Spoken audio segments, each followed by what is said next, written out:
So before I'm explaining why I have so many shapes on my screen and how it relates to biology, I want to recap quickly the previous lessons. So we started from atoms, then from atoms we built molecules, then from molecules we understood intermolecular and intramolecular forces, then we understood what are hydrocarbons, then we understood that hydrocarbons are not the only thing that build the molecules inside a human and the organism body. We also have functional groups.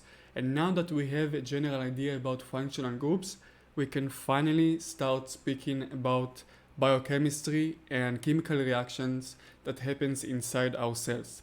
We also mentioned that all of the chemical reactions happens inside a water environment, and the water has a specific set of properties that are very important for the future biochemical reactions that we are going to study. So today we are going to study our first biochemical reaction. We are going to set and to lay the foundations of the basic terminology of what we are going to understand in the future biochemistry lessons. And we are also going to understand how the water properties come and take place inside a cell and inside the surroundings of biochemistry, which is quite interesting, and you will see in a moment why. So first of all, let's explain and have the same terminology when it comes to biochemistry. So when we speak about biochemistry, we have a set of things to remember.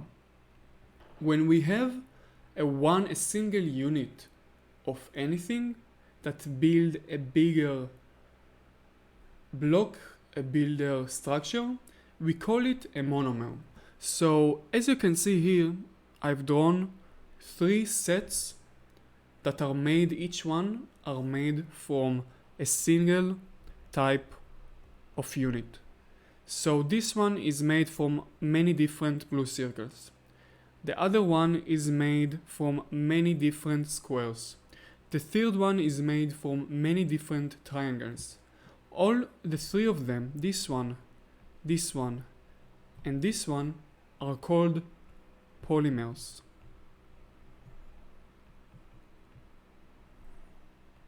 This one is a polymer, the other one is a polymer, and the last one is a polymer.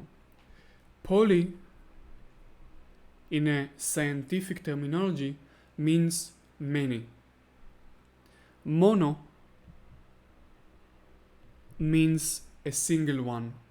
So when you have the same unit, the same monomer, that is being repeated and connected to each other, it is building a polymer. So this one is polymer, this one is a monomer, this one, every single one here, they are all monomers. When you are chemically connect, when you are creating chemical connections between the monomers, we are getting a polymer.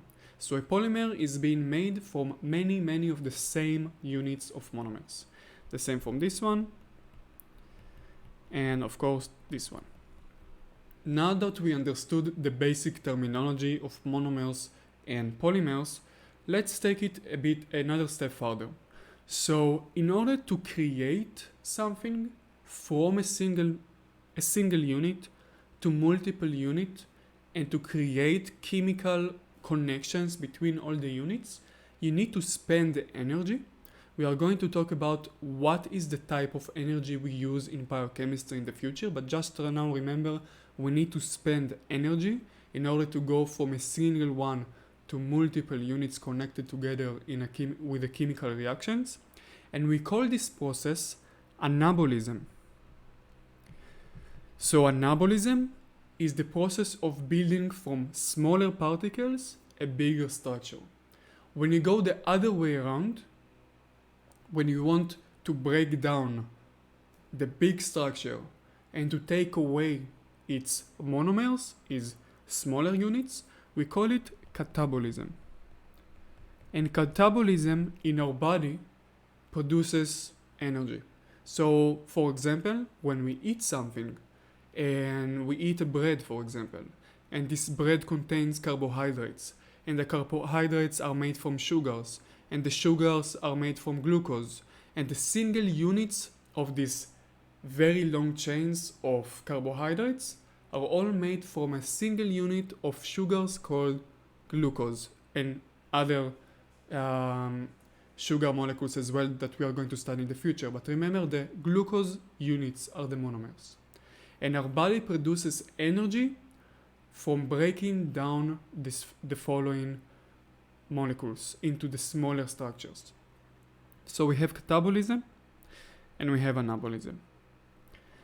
Now that we agree on this set of terminology, we can finally have our the first biochemical example. So this molecule that you see here, we can see two glucose molecules. Now, I know you might be a bit overwhelmed and it's a lot going on right here. So before I proceed, I want to stop for a minute and analyze the following molecules to understand the properties based on what we already know. Because we already know how to see the functional groups and we already memorize many functional groups. We already understand the inter and the intramolecular interactions and connections, and we understand the properties, and we understand many things that when the first glance that you see the following molecules, it might be overwhelming, but if we break it down part by part, it will make a lot of sense. So let's try to understand what's going on. First of all, let's check the carbon backbone and see what's going on here. So we have one carbon, as you can see from here.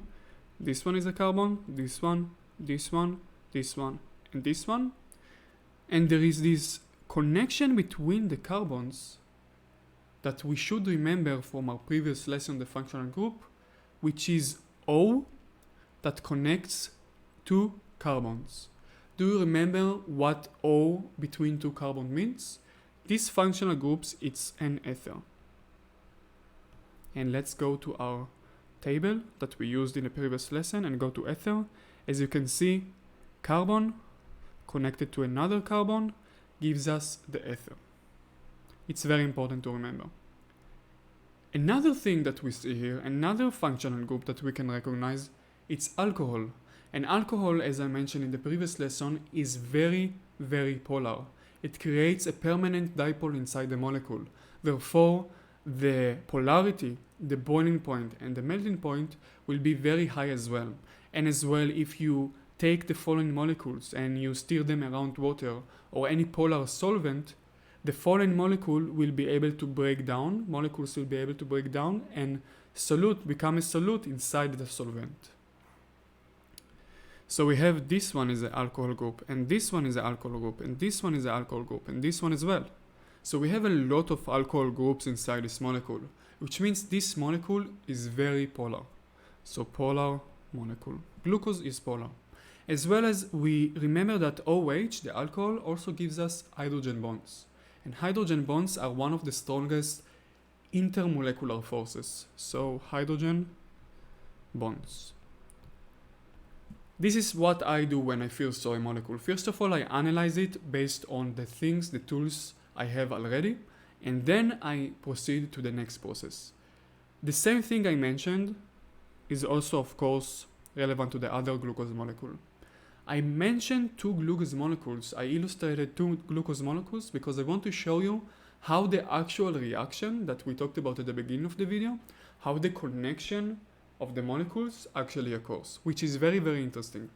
So I told you guys that the building of multiple monomers into polymers is called anabolism, and the breakdown of polymer into monomers back is called catabolism. But we didn't actually understand how it actually occurs. What chemical reaction we have in order to connect different monomers together, especially glucose and other molecules we will study in the future.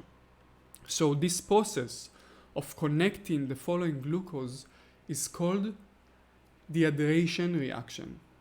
So dehydration reaction. So wait a minute, what do you mean by dehydration?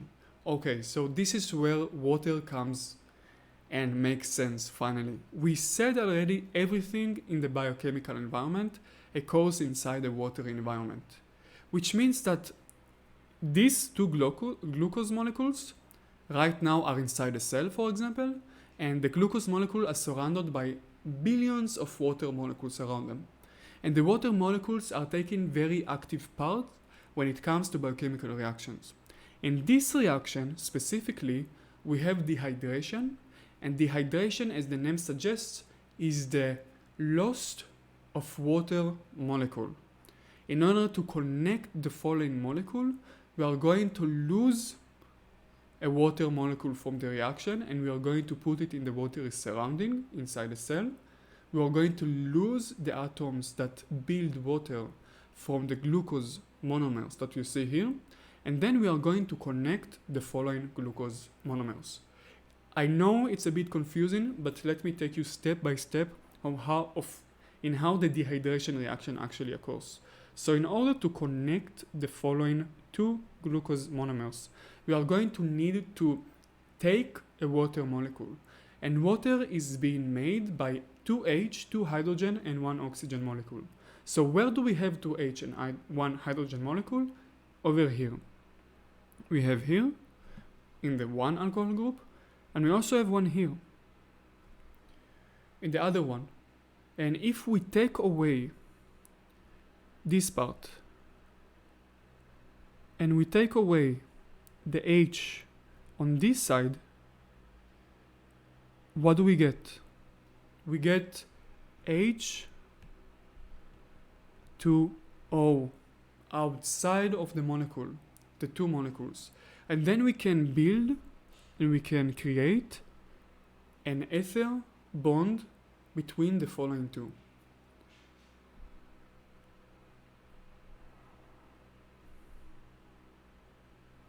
As you can see, we have a carbon and another carbon, and the following two monomers are now chemically connected together, which gives us dimer, which is di is for 2 and mers is for the units.